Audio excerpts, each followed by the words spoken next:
എല്ലാവർക്കും നമസ്കാരം. പുതിയൊരു വീഡിയോയിലേക്ക് സ്വാഗതം. ഈ മഴയത്ത് ഈ കയ്യിൽ ഫുഡുമായിട്ട് ഞാൻ പോകുന്നത് അങ്ങ് ഈ കുന്നിൻ്റെ മുകളിലാണ്. ഈ ഭാഗമാണ് ഈ കുന്നിൻ്റെ മുകൾ ഭാഗം. നിറയെ നല്ല സീനറി, അതുപോലെ തന്നെ അട്രാക്റ്റീവായിട്ടുള്ള തോട്ടമാണ് ഈ കാണുന്നത്. ഇതൊരു ഏലത്തോട്ടമാണ്. ഈ ഏലത്തോട്ടത്തിൻ്റെ ഏറ്റവും മുകളിലാണ് ഇന്ന് നമ്മുടെ ബ്രേക്ക്ഫാസ്റ്റ്. അപ്പോൾ അവിടെ ഇടയ്ക്കിടയ്ക്ക് ഇതുപോലെ സീറ്റ്സൊക്കെ അറേഞ്ച് ചെയ്തിട്ടുണ്ട്, വിശ്രമിക്കാനും ഇരിക്കാനും ഒക്കെയുള്ള. അപ്പം നല്ല മഴയാണ്, അത്യാവശ്യം നല്ല രീതിയിൽ പെയ്യുന്നുണ്ട്.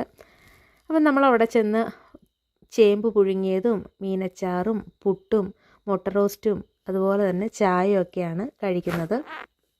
ഇതായിരുന്നു നമ്മുടെ ഇന്നത്തെ ബ്രേക്ക്ഫാസ്റ്റ്. അപ്പം എന്നും നമ്മൾ വീട്ടിലകത്ത് ടേബിളിൻ്റെ പുറത്ത് ഇരുന്ന് കഴിക്കുന്നു.